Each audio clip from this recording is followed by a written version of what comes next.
Penelitian terkini menyebutkan alam semesta punya kemiripan dengan otak manusia, hanya saja ukurannya jauh lebih besar.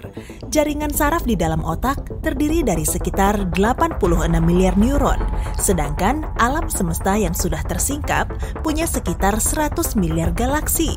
Struktur galaksi dan sel saraf juga serupa. Keduanya merupakan jaringan rumit yang menghubungkan serat panjang mirip benang. Di masing-masing sistem, seratnya cuma sekitar 30% dari massa total, sedangkan 70%-nya lagi berupa air di dalam otak atau energi gelap di alam semesta. Koneksi antar galaksi dan antar sel saraf ternyata juga sangat mirip. Proses di dalamnya mengikuti prinsip fisika yang sama. Meski begitu, sebagian peneliti mengklaim kemiripan antara otak dan alam semesta cuma terlihat dari luarnya saja. Otak kita menangkap berbagai detail kecil dan mengaitkannya, hingga akhirnya terbentuklah kesimpulan sebetulnya otak dan alam semesta ini tidak punya kesamaan layaknya otak adalah miniatur alam semesta. Selama miliaran tahun ke depan, alam semesta bisa saja terus mengembang sampai bintang tidak bisa terlihat lagi. Untuk mengubahnya menjadi lubang hitam, bumi perlu dimampatkan sampai seukuran kelereng. Sedangkan matahari perlu dipadatkan sampai diameternya 6 km. Galaksi ledakan bintang adalah galaksi yang sedang melahirkan sejumlah bintang dalam kecepatan tinggi. Fenomena ini biasanya terjadi setelah dua galaksi saling menyatu. Bumi cuma punya satu satelit alami, sedangkan Jupiter punya sedikitnya 79 satelit. Alam semesta tidak cuma menyuguhkan planet Katai, tapi juga galaksi Katai. Galaksi Katai kita punya 1000 hingga miliaran bintang. Nah, kalau galaksi Bima Sakti kita memiliki 250 sampai 400 miliar bintang. Sejauh 250 juta tahun cahaya dari bumi, terdapat lubang hitam supermasif yang mengeluarkan bunyi paling rendah di seluruh alam semesta. Kekuatannya 1 kuadriliun atau 10 pangkat 15 kali lebih rendah dari suara yang bisa kita tangkap. Planet Keltnane b berjarak 670 tahun cahaya dari bumi. Planet ini mirip dengan Jupiter yang sangat panas, ukurannya jumbo, suhunya ekstrim, dan masanya kurang lebih sama dengan Jupiter. Suhu Keltnane b di siang hari sangat tinggi, hingga bisa mengoyak molekul di dalamnya. Molekul cair yang melayang di angkasa akan membentuk bola. Hal yang sama juga terjadi di orbit rendah bumi. Galaksi Bima Sakti membentang sejauh 105.000 tahun cahaya. Semua planet di tata surya kita muat dimasukkan ke celah antara bumi dan bulan. Malahan sisa celahnya juga masih ada. Lubang hitam bisa melakukan spaghettifikasi saat objek melewati horizon peristiwa. Kemudian tarikan gravitasi lubang hitam akan meregangkan dan menekannya dari arah yang berlawanan. Para astronom mengidentifikasi galaksi pusaran sebagai benda langit pertama yang berbentuk spiral. Lengan panjangnya terdiri dari gas, bintang, dan taburan debu halus. Di bumi, kita cuma bisa mengamati 5% dari seluruh alam semesta. Bintang yang terlalu dekat dengan lubang hitam bisa koyak dengan gaya gravitasinya. Planet raksasa WASP-12b berjarak 1.400 tahun cahaya dari bumi, dan sebagian besarnya terdiri dari gas. Planet ini diprediksi akan hancur karena orbitnya sangat dekat dengan bintang induknya. Dalam waktu sekitar 10 juta tahun lagi, WASP-12b akan ditelan oleh bintang rakus itu. Menurut perkiraan, galaksi Bima Sakti dan Andromeda akan bertabrakan dalam waktu sekitar 4 miliar tahun. Kemudian akan terbentuk galaksi elips raksasa. Enceladus, salah satu satelit mini milik Saturnus, memantulkan cahaya matahari hampir sebanyak 90%. Akibatnya, satelit ini menjadi salah satu objek yang paling terang di seluruh tata surya. Karena tidak banyak menyerap cahaya matahari, suhu di permukaannya juga sangat dingin, bisa mencapai minus 200 derajat Celcius. Gunung tertinggi di tata surya yaitu Olympus Mons di Mars. Tingginya saja 3 kali gunung Everest. Kalau diamati dari puncaknya, lereng Olympus Mons akan tertutup oleh garis lengkung planet. Di tata surya kita, cuma Merkurius dan Venus yang nggak punya satelit alami. Para ilmuwan berencana mengirimkan droid ke Mars agar planet ini punya banyak alat berat. Droid tersebut terbuat dari bahan yang lebih kuat agar gravitasi Mars juga makin kuat. Objek di planet merah ini memang 3 kali lebih ringan daripada di bumi. Satelit terbesar Pluto bernama Charon. Ukurannya 2 kali lebih kecil dari si planet Katai. Karena itulah Charon terkenal sebagai satelit terbesar berdasarkan ukuran planet induknya. 3 bola golf mendarat di bulan setelah diluncurkan dalam misi Apollo 14. Menurut para ahli matematika, lubang putih kemungkinan ada, meskipun belum bisa ditemukan. Kalau melihatnya, kita tidak akan bisa memasuki lubang putih dari sisi luar. Meski begitu, cahaya dan berbagai materi akan terpancar keluar. Planet kita berotasi penuh selama 1 hari. Kalau matahari, lain lagi, ukurannya sangat besar sehingga perlu waktu selama 25-35 hari di bumi untuk berotasi penuh. Bentuk bulan tidak bulat sempurna, tapi menyerupai bentuk telur karena pengaruh gravitasi bumi. Pakaian luar angkasa melindungi astronot dari perubahan suhu ekstrim saat mereka berjalan di ruang angkasa sana. Suhunya bisa berubah dari minus 160 derajat Celcius ke 120 derajat Celcius. Bintang neutron terbentuk dari supernova runtuh. Kemudian bintang ini berotasi dengan sangat cepat, sekitar 60 kali per detik. Tapi kadang kecepatannya bisa naik sampai 600 kali per detik. Pada tahun 2007, para astronom mulai mendeteksi sinyal radio super ringan dan kuat bernama Fast Radio Burst. Sumber sinyal ini berjarak hingga miliaran tahun cahaya. Saat menjelajah ruang angkasa, astronot sering melihat kilatan cahaya. Fenomena ini disebabkan oleh sinar kosmik yang tertangkap oleh saraf optik. Keliling Pluto di ekuatornya sejauh jarak dari Roma ke New York. Saat mendarat di planet GJ504b, kamu akan melihat planet ini bersinar. Jaraknya cuma sejauh 57 tahun cahaya dari bumi. Planet ini memerangkap panas yang telah terbentuk. Warnanya magenta gelap, mirip bunga ceri. Dari semua planet di tata surya, 1 hari di Jupiter paling singkat, cuma 9 jam 50 menit. Karena rotasinya yang cepat, bentuk Jupiter tidak bulat sempurna, tapi agak pipih. Venus punya gunung berapi terbanyak di seantero tata surya. Jumlahnya sekitar 1.600-an, tapi kebanyakan sudah tidak aktif. Permukaan Merkurius berlekuk. Saat inti besinya dingin, kerak planetnya menyusut. Akibatnya permukaan Merkurius jadi nggak rata. Pasta nuklir di dalam bintang neutron dipercaya sebagai bahan paling kuat di alam semesta. Pasta neutron ini bisa 10 miliar kali lebih kuat dari baja. Sebagian ilmuwan meyakini lubang hitam gak punya horizon peristiwa atau area yang tidak bisa dilalui kembali. Lubang hitam cuma bisa menjebak objek untuk sementara waktu. Kemudian materi dan energinya akan keluar dalam wujud lain. Di setiap misinya, Apollo perlu 15 pakaian luar angkasa. Masing-masing dari 3 anggota kru utama perlu 3 pakaian, 1 setel untuk pelatihan, dan satunya lagi untuk penerbangan. Ada juga baju cadangan yang dipakai untuk mengantisipasi kalau pakaian penerbangan mereka bermasalah. Nah, masing-masing dari ketiga anggota cadangan punya 2 pakaian luar angkasa, 1 untuk pelatihan, dan satunya lagi untuk penerbangan. Menurut perkiraan para ilmuwan, sebagian inti Merkurius masih cair, sehingga planet ini punya medan magnet, meskipun kekuatannya cuma 1%-nya bumi. Di antara planet lain di seluruh tata surya, Mars punya badai debu yang paling kuat. Badai ini bisa bergejolak selama berbulan-bulan tanpa henti. Planet Kepler-16b berjarak 245 tahun cahaya dari bumi. Di sana mataharinya ada 2. Bobotnya sama dengan Saturnus, tapi lebih padat. Astronot perlu waktu sekitar 45 menit untuk memakai pakaian luar angkasa. Setelah itu, mereka menghabiskan waktu 1 jam untuk beradaptasi dengan kondisi baru. Bola api yang melesat itu adalah meteor benderang yang memasuki atmosfer bumi, tapi kemudian meninggalkannya lagi. Triton, salah satu satelit Neptunus, mengorbit planet induknya dengan arah berlawanan. Cuma satelit besar ini yang punya perilaku unik seperti ini. Triton juga terus mendekati Neptunus. Para ahli memperkirakan suatu saat nanti satelit ini akan tertarik oleh gravitasi Neptunus.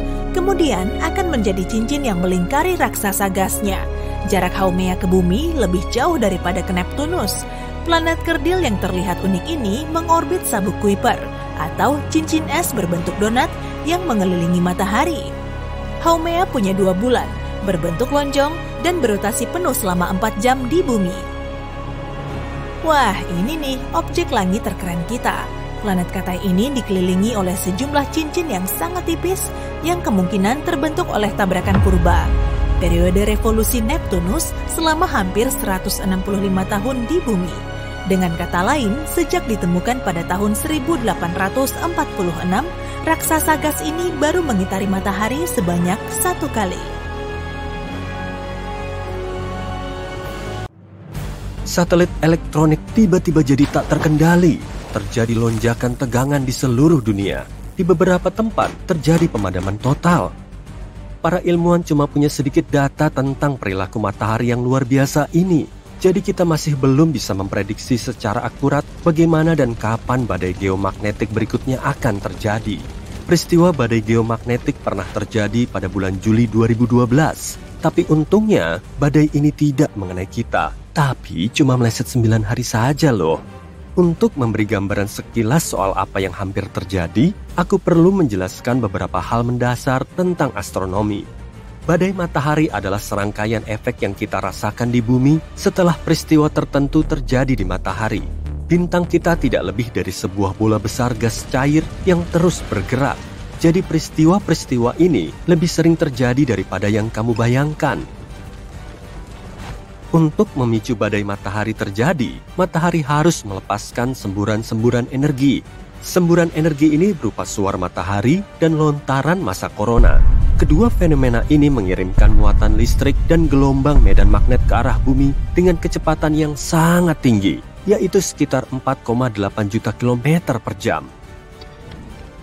Saat badai matahari ini mencapai bumi, kita bisa melihat aurora borealis di lokasi-lokasi yang dekat dengan lingkar Arktik. Badai ini juga bisa mengacaukan satelit atau jenis komunikasi elektronik lainnya. Beberapa badai matahari bisa berbahaya. Pada tahun 2012, kita nyaris terkena badai matahari yang sangat dahsyat dan bisa berakibat serius. Berdasarkan penelitian yang dilakukan oleh para astronom, badai ini merupakan badai paling kuat dalam 150 tahun terakhir. Tapi bagaimana cara kita berhasil lolos dari ancaman itu? Apakah kita turut andil atau hanya kebetulan belaka? Yang kita tahu, salah satu lontaran massa corona itu menghantam orbit bumi pada akhir Juli 2012. Planet kita sudah meninggalkan lokasi tersebut karena terus melaju di lintasan seperti yang seharusnya untuk mengelilingi matahari. Jadi, mungkin sekarang kamu bertanya-tanya, gimana kalau badai matahari menghantam kita? Ternyata, badai matahari dahsyat ini berbahaya bagi segala macam perangkat teknologi. Mengingat kita sekarang dikelilingi benda-benda elektrik, mulai dari ponsel hingga mobil, coba bayangkan apa yang akan terjadi jika semua benda itu berhenti berfungsi secara tiba-tiba. Begini cara kerjanya. Badai matahari dimulai dengan ledakan atau suar matahari. Lalu, sinar X dan radiasi UV bergerak ke bumi dengan kecepatan cahaya. Apa saja efek sampingnya? Nah, efek sampingnya bisa berupa pemadaman radio dan gangguan navigasi GPS. Efeknya bisa berlanjut, dan setelah beberapa menit atau bahkan beberapa jam kemudian, partikel-partikel energetik mencapai atmosfer kita. Partikel-partikel ini bergerak sedikit lebih lambat daripada kecepatan cahaya, tapi bisa menyetrum satelit bumi dan merusak komponen-komponennya. Terakhir, sekitar 1 hari kemudian, awan plasma magnetik juga mencapai kita. Awan ini bisa menyebabkan pemadaman listrik besar-besaran, kurang lebihnya melumpuhkan segala sesuatu yang membutuhkan aliran listrik. Kita bahkan mungkin tidak bisa menyiram toilet, karena saat ini, sebagian besar pasokan air di kota-kota menggunakan pompa listrik. Efek dari badai geomagnetik ini akan berbeda di seluruh dunia. Badai matahari memang tidak biasa, tapi kenapa dampaknya lebih besar di beberapa lokasi di bumi dibanding lainnya? Berdasarkan penelitian terbaru, ini banyak dipengaruhi oleh geologi. Ayo kita sedikit mundur ke belakang untuk memahami gambaran yang lebih besar. pasang sabuk pengamanmu karena kita akan melakukan perjalanan dengan mesin waktu kembali ke masa saat bulan belum ada. 4,6 miliar tahun lalu, tata surya kita tampak jauh berbeda dari sekarang. Pokoknya beda banget. Ratusan planet baru mulai terbentuk di sekeliling matahari. Planet-planet seperti Bumi, Venus, atau Mars masih terombang-ambing di alam semesta. Pada tahun 1970-an, seorang astronom bernama Donald R. Davis mengembangkan teori yang menyatakan bahwa bulan terlahir ketika planet lain menabrak bumi yang baru terbentuk sekitar 4,5 miliar tahun lalu. Dia juga mengatakan bahwa planet itu mungkin seukuran Mars dan kemudian menamai planet ini Theia. Sulit untuk membayangkan seperti apa tabrakan tersebut. Bahkan dengan peralatan yang kita miliki sekarang, para astronom mengusulkan hipotesis tubrukan besar untuk mencoba memecahkan misteri ini. Setelah menabrak planet kita, lapisan batuan terluar di bumi dan Theia terlempar ke dalam lingkaran materi kosmik. Dari puing-puing ini, lahirlah apa yang sekarang kita kenal sebagai bulan. Inti bumi rupanya telah melahap inti besi Theia, kalau memang ada. Planet kita pun menempati posisinya yang sekarang. Dengan demikian, bumi menjadi lebih rentan terhadap badai geomagnetik. Dulu, hanya ada sedikit atau bahkan tidak ada informasi tentang apa yang mungkin terjadi pada Theia, selain bahwa planet ini yang memberi satu-satunya satelit kita. Butuh waktu beberapa tahun bagi para ilmuwan untuk menemukan gagasan baru yang menarik yang mengubah apa yang kita ketahui tentang bumi. Apa yang tersisa dari Theia bersembunyi di bawah dua lapisan batuan seukuran benua di dalam planet kita. Teori ini juga jadi satu-satunya penjelasan kenapa bulan sangat kering dan tidak punya inti besi. Tapi, kenapa geologi sangat penting saat menyangkut badai geomagnetik? Itu karena data terbaru menunjukkan bahwa jenis batuan di bawah tempatmu berpijak bisa mempengaruhi seberapa baik kotamu beradaptasi setelah terjadi badai geomagnetik yang dahsyat. Beberapa jenis batuan, seperti batuan sedimen misalnya, umumnya memiliki lebih banyak ruang yang terisi air, yang membuatnya bersifat konduktif terhadap listrik. Jenis batuan lainnya lebih padat dan lebih resistan terhadap listrik. Setiap kali badai semacam ini terjadi, orang-orang yang tinggal di dataran tinggi New England mungkin memiliki risiko yang lebih tinggi untuk mengalami gangguan serius. Sementara itu, mereka yang berada di dataran pesisir Mid-Atlantic tidak perlu terlalu khawatir karena apa yang tersembunyi di bawah kota mereka. Bagaimana kita tahu seberapa menakutkannya badai ini? Ini bukan yang pertama kali loh. Badai matahari sudah bertahun-tahun membuat bingung komunitas astronom. Peristiwa yang paling ikonik dari badai matahari adalah peristiwa Carrington yang terjadi pada bulan September 1859. Peristiwa ini memberi kita gambaran sekilas tentang kekuatan matahari. Peristiwa ini dinamai sesuai nama seorang astronom Inggris, Richard Carrington, yang menyaksikan sendiri suar matahari. Kekuatan badai matahari itu belum pernah dirasakan manusia sebelumnya. Badai geomagnetik yang kuat itu menyebabkan cahaya utara terlihat jauh di selatan hingga Hawaii. Pada pagi hari tanggal 1 September 1859, Richard Carrington masuk ke observatorium pribadinya yang terletak di luar kota London. Ia membuka kubah observatorium untuk melihat pemandangan langit secara menyeluruh dan mengarahkan teleskopnya menghadap matahari. Ia melihat sekumpulan bintik-bintik gelap yang sangat besar berpendar di permukaan matahari. Tak lama kemudian, Carrington melihat dua area misterius yang sangat terang dan penuh dengan cahaya putih menyembur dari bintik-bintik matahari. Cahaya itu menghilang 5 menit kemudian, tapi efeknya terus berlanjut hingga ke seluruh permukaan bumi. Pada awalnya, saat malam tiba, komunikasi telegraf di seluruh dunia mulai tidak berfungsi. Kilatan cahaya mulai muncul dari mesin telegraf, mengganggu operator dan bahkan membakar kertas-kertas. Aurora berwarna cerah mulai muncul di langit malam di seluruh dunia, membuat burung-burung yang kebingungan berkicau di malam hari. Beberapa orang bahkan memulai aktivitas harian mereka karena mengira hari sudah pagi. Saat ini, planet kita penuh dengan jaringan informasi yang sangat besar, sehingga dampak badai matahari seperti itu akan lebih parah lagi. Pada tahun 1800-an, sistem telegraf baru saja dimulai, tapi internet zaman Victoria ini merupakan sarana penting untuk mengirim kabar dan pesan pribadi. Bahkan di Amerika Serikat, operator telegraf sudah pernah mengalami gangguan lokal akibat badai petir dan cahaya utara sebelumnya. Tapi peristiwa Carrington serta efeknya belum pernah mereka lihat sebelumnya.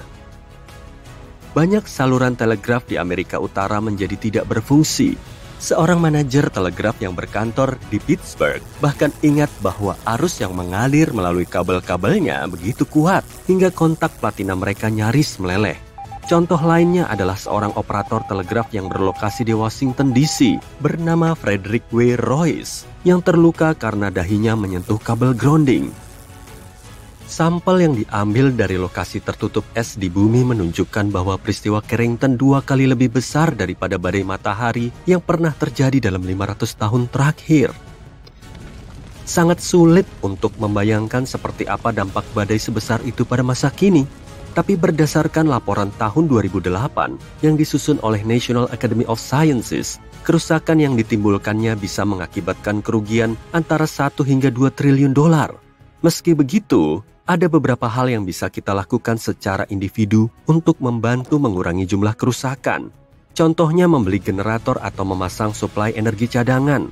Ini bisa berupa panel surya atau turbin angin.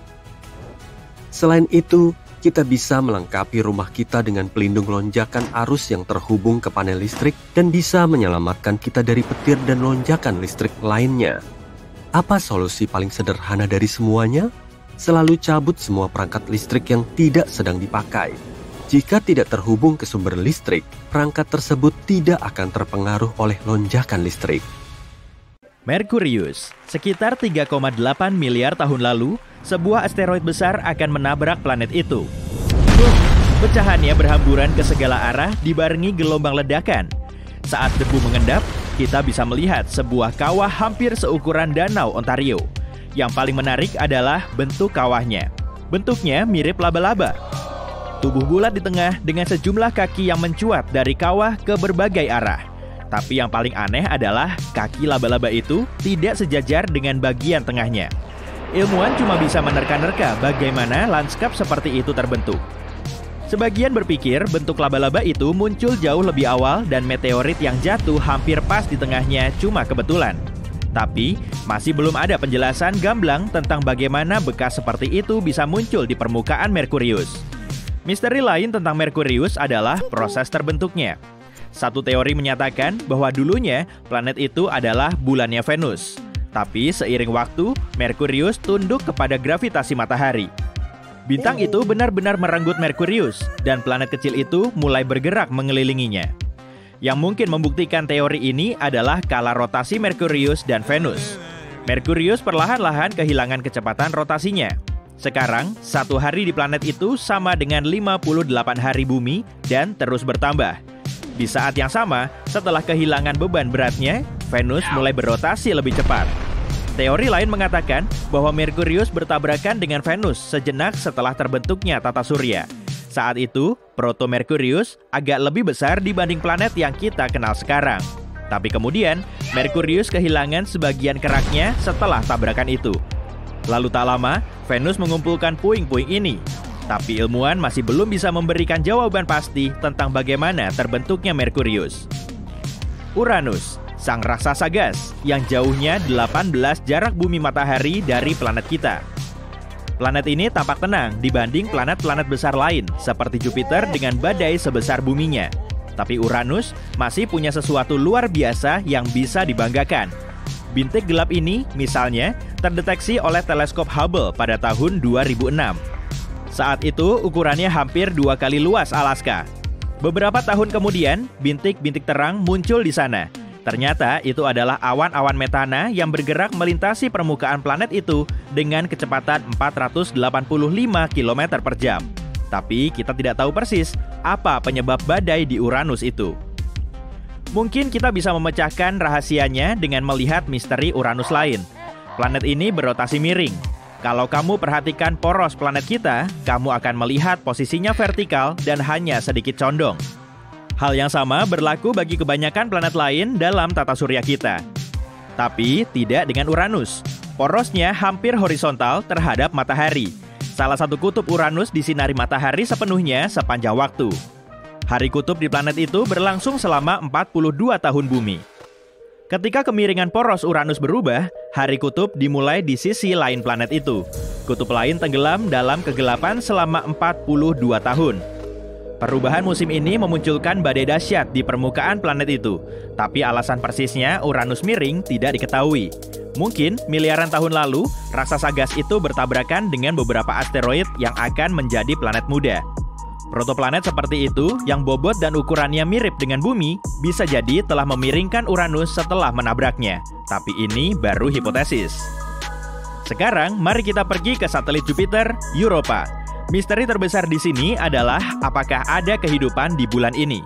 Ilmuwan tidak menyangkal kemungkinan itu. Yang terlihat di permukaan bulan itu cuma es. Garis-garis yang mungkin kamu lihat sebetulnya adalah retakan lebar yang memanjang. Selama ini, ilmuwan mengira satelit Jupiter itu tidak lebih dari bongkahan es. Tapi sekarang, mereka berpikir mungkin ada air dalam bentuk cair di dalamnya. Inti Europa dipanaskan oleh kekuatan pasang surut Jupiter. Inti yang hangat ini melelehkan es di sekelilingnya. Jadi, mungkin memang benar-benar ada lautan luas di bawah kerak es itu. Karena air adalah dasar kehidupan, berbagai mikroorganisme bisa hidup di sana. Tapi kita hanya bisa tahu jika mengirimkan probe ke sana. Kita harus mengebor es padat sedalam 40 km dan mulai mencari lautan yang 2 kali luas semua persediaan air di bumi. Lihatlah satelit Saturnus, Titan. Ini adalah bulan kedua terbesar dalam tata surya kita. Ukurannya 50% lebih besar dibanding satelit alami bumi. Ini satu-satunya tempat dalam tata surya kita, kecuali bumi, di mana air telah terbukti ada. Tapi hal paling menarik dari Titan adalah atmosfernya. Tebalnya 400 km. Jarak ini hampir 40 kali lipat ketinggian jelajah rata-rata pesawat komersil di bumi. Dan 95%-nya adalah nitrogen. Sebagai perbandingan, atmosfer bumi mengandung 79% nitrogen. Yang artinya, keduanya cukup mirip. Misterinya adalah tidak seorang pun tahu bagaimana atmosfer itu muncul di sana.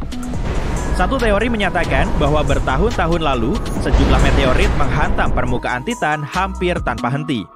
Batuan-batuan besar membentur keraknya, sehingga meningkatkan tekanan dan suhu satelit itu. Dalam kondisi itu, amonia di udara terurai menjadi nitrogen dan hidrogen. Nitrogen yang berat turun ke permukaan Titan, sedang hidrogen yang ringan naik dan mengalir ke ruang angkasa. Tapi beberapa ilmuwan membantah teori ini. Misteri lain dari tata surya adalah bintang hipotetis Nemesis, dan apakah bintang itu memang benar-benar ada. Kalau kamu perhatikan semua bintang dalam galaksi kita, kebanyakannya berpasangan, yang artinya 2 bintang saling mengorbit satu sama lain. Secara statistik, matahari seharusnya juga punya pasangan.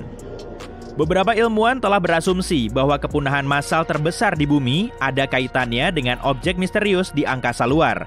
Mereka berhipotesis bahwa ada katai merah di suatu tempat dalam jarak 1,5 tahun cahaya dari pusat tata surya. Dan tiap bintang kerdil ini mendekati awan asteroid, itu bisa mengganggu benda-benda antariksa. Tiap kali itu terjadi, beberapa asteroid memulai perjalanan menuju bumi dan menyebabkan kepunahan massal. Tapi bintang ini belum ditemukan dan banyak ilmuwan mempertanyakan hipotesis ini. Sekarang mari lihat bagian ujung dari tata surya. Sebuah sinar foton harus menempuh perjalanan setahun untuk sampai di sini. Ilmuwan percaya awan Oort ada di area itu. Ini adalah area hipotetis di mana banyak sekali asteroid dan balok-balok es berkumpul membentuk awan. Ini adalah tempat terjauh di mana gravitasi matahari masih bekerja. Sepertinya awan bulat ini membalut tata surya. Diperkirakan inilah wilayah asal komet-komet periode panjang. Komet-komet ini terbang sepanjang jalan melintasi tata surya, lalu kembali ke awan Oort. Perjalanan ini bisa makan waktu ribuan tahun. Yang lebih menarik lagi adalah kemungkinan adanya raksasa gas bernama Taiki di wilayah itu. Sebagian ilmuwan bilang mungkin ukurannya 4 kali Jupiter. Sejauh ini, belum ada penelitian yang menguatkan keberadaannya. Meskipun awan Oort masih dianggap hipotesis, Beberapa ilmuwan percaya bahwa komet-komet dari area itu bertanggung jawab atas kepunahan massal utama di bumi. Sekarang ayo kita pergi ke luar perbatasan tata surya. Di sana, 1.500 tahun cahaya jauhnya dari bumi, terdapat lubang hitam yang terdekat dengan planet kita. Lubang hitam adalah objek paling misterius di alam semesta. Objek ini begitu berat, hingga tidak hanya menarik materi, tapi juga cahaya. Bahkan, lubang hitam bisa memperlambat waktu.